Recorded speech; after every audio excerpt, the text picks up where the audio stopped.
Le Seigneur soit avec vous. Évangile de Jésus-Christ selon saint Luc.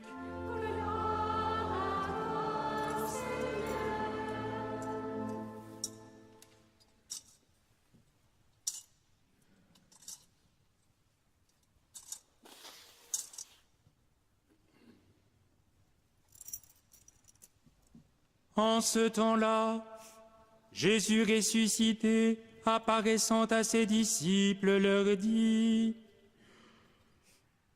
Il est écrit que le Christ souffrirait, qu'il ressusciterait d'entre les morts le 3e jour, et que la conversion serait proclamée en son nom pour le pardon des péchés à toutes les nations, en commençant par Jérusalem.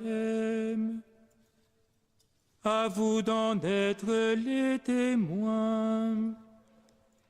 Et moi je vais envoyer sur vous ce que mon Père a promis.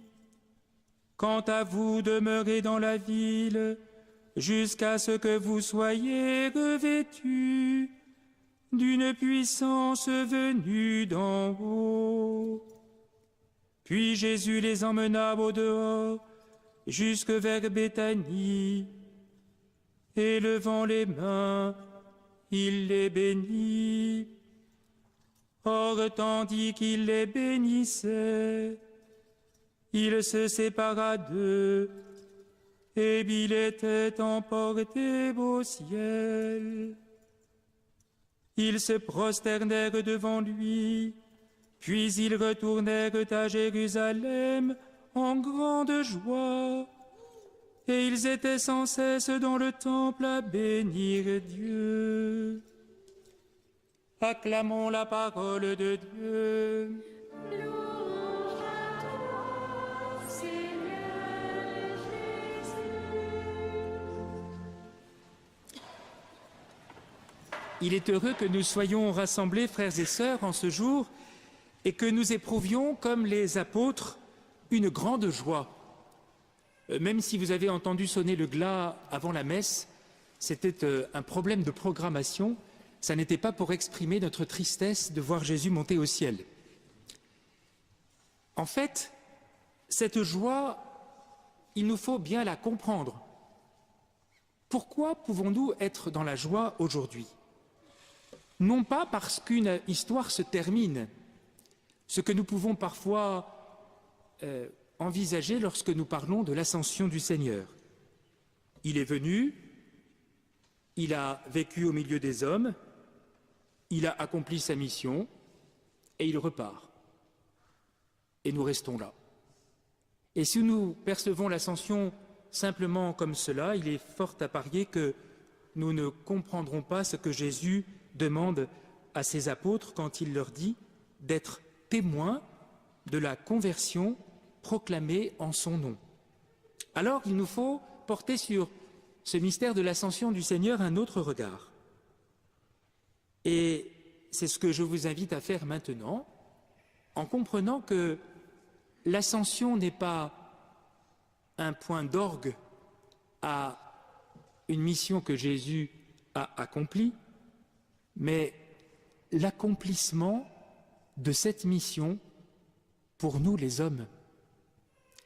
Car lorsque nous parlons du mystère de l'ascension, nous risquons parfois de penser simplement les choses de la manière suivante. Le Fils de Dieu est venu sur la terre, il a vécu au milieu de nous et il est reparti vers le ciel. Mais en disant cela, nous ne devons pas oublier qu'il n'est pas reparti comme il était arrivé. Il est venu sur la terre en prenant chair de notre chair, en devenant un homme. C'était la nouveauté du mystère de l'incarnation. Et dans l'ascension, c'est notre humanité qu'il a assumée, qui est élevée auprès de Dieu. C'est donc, à travers l'ascension, non pas simplement la fin de la mission de Jésus, mais c'est surtout l'annonce de ce pourquoi, en vue de quoi, a été créé l'homme. L'homme n'a pas été créé pour vivre sur la terre, il a été créé pour vivre en Dieu, pour toujours. Et l'ascension du Christ est en quelque sorte le premier signe qui nous est donné, les prémices de cette divinisation à laquelle nous sommes promis. J'ai employé le mot divinisation, et c'est exactement cela que nous célébrons aujourd'hui. Nous avons dit que notre nature humaine, en Jésus, a été élevée auprès de Dieu. Et l'ascension est donc l'accomplissement du projet de Dieu, la révélation plénière de ce pourquoi nous sommes faits, et Jésus, comme tête du corps, Jésus accède à cette plénitude pour laquelle nous avons été créés et que nous connaîtrons nous aussi un jour. Voilà pourquoi, frères et sœurs, il faut que nous percevions notre existence présente comme orientée déjà vers cette plénitude pour laquelle nous sommes faits, vivre pour toujours près de Dieu, auprès de Dieu. Peut-être faut-il aussi lever une autre ambiguïté qui peut parfois se présenter lorsque nous parlons de l'ascension de Jésus. Nous disons qu'il est allé s'asseoir à la droite du Père. Et si nous disons cela, c'est pour être fidèles à ce que nous dit l'Écriture. L'Écriture ne fait qu'exprimer à travers des termes humains une réalité qui nous dépasse complètement. Et à travers ces mots, s'asseoir à la droite du Père, monter aux cieux, nous exprimons l'entrée de Jésus dans une réalité nouvelle, que nous traduisons par le fait qu'elle est au-dessus de nous. C'est comme cela que nous le disons. Il est monté aux cieux. Parce que, à vrai dire, pour exprimer cette divinisation, nous n'avons pas d'autre possibilité que passer par ces images dont nous disposons. Mais ne nous y trompons pas, frères et sœurs. Dire que Jésus est monté au ciel ne signifie pas qu'il a disparu de nos radars et qu'il est désormais très très très très loin au-dessus de nous, comme si, par l'ascension, il s'était éloigné de nous, ce qui serait le comble. Alors, comment comprendre vraiment cette expression « monter au ciel, assis à la droite du Père » ? Eh bien, il faut la comprendre comme la manière pour nous d'exprimer que Jésus est entré dans la plénitude. Mais peut-être pouvons-nous nous poser la question, où est le ciel ?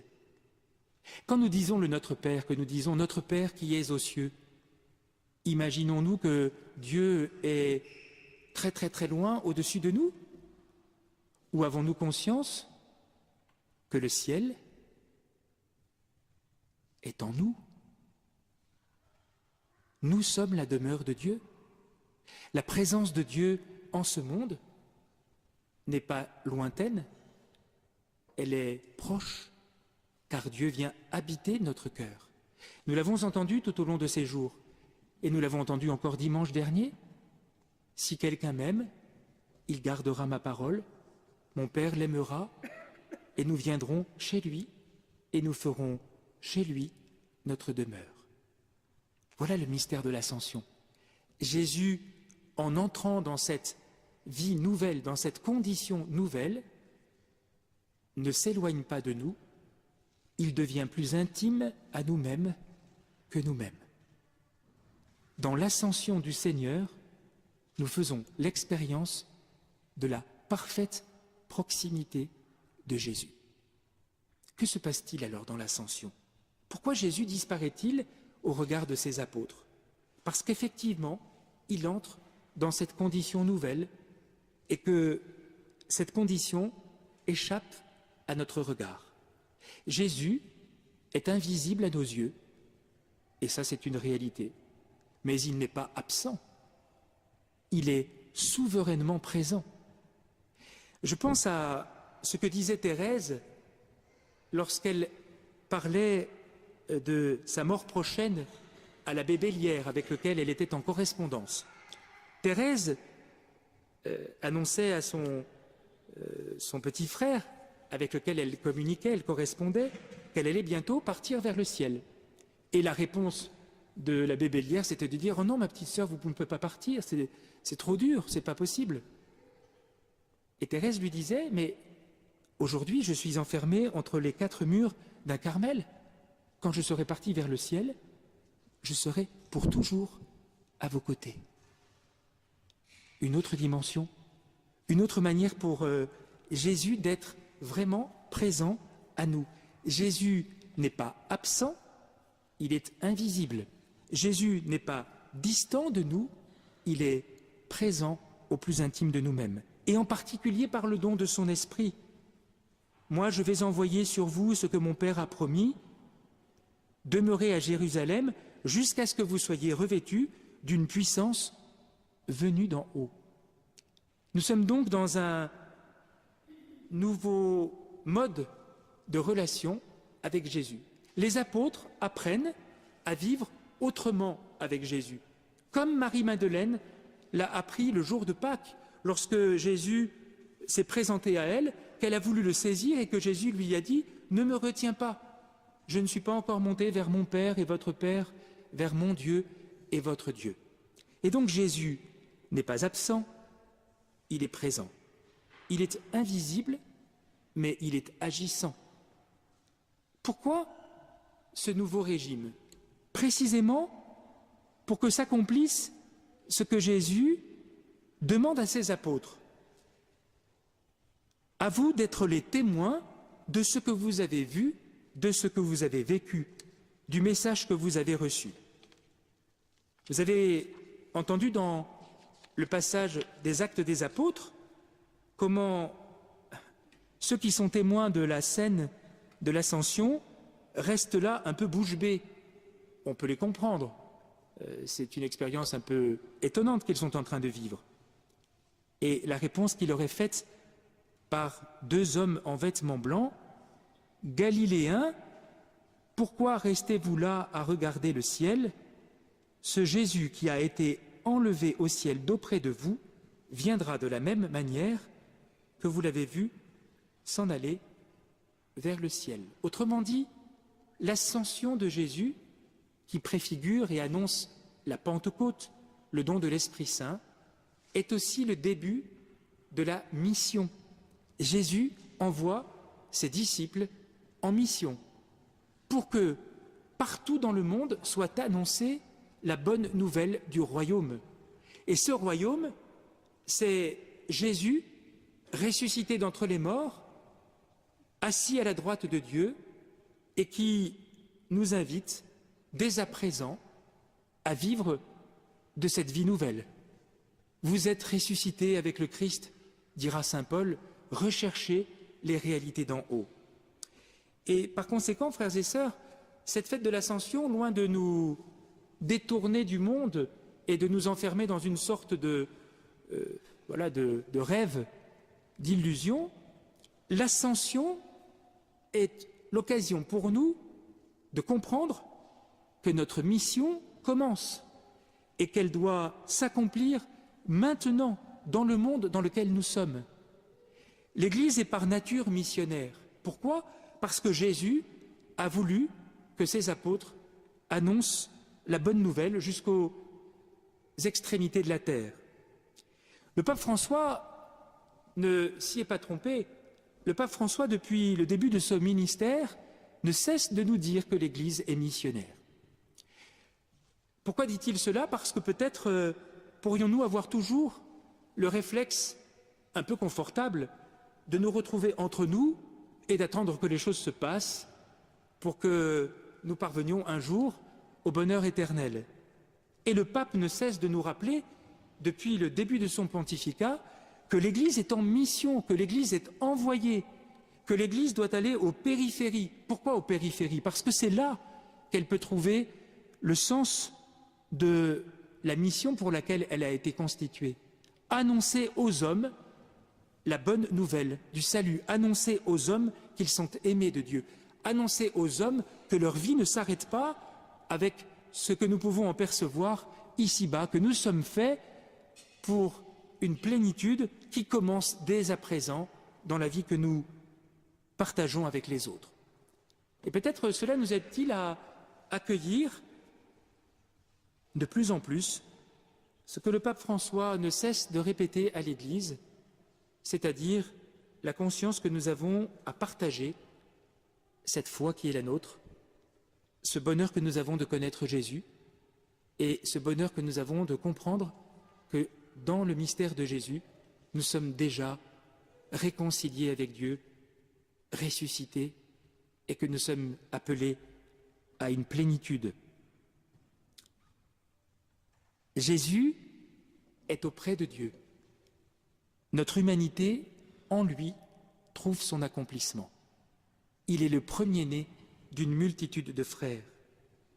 Mais il n'est pas seul, puisque nous confessons avec toute l'Église que déjà, dès à présent, la Vierge Marie, sa mère, notre mère, a été élevée au ciel, corps et âme.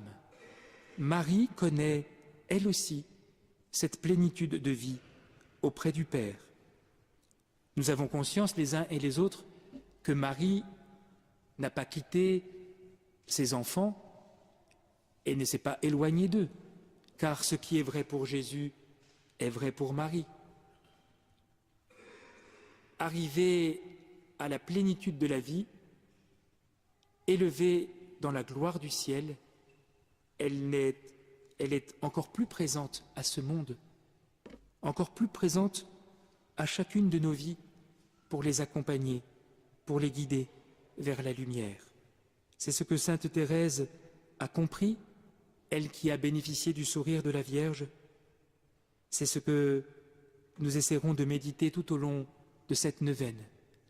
La présence aimante, réconfortante de Marie à nos côtés.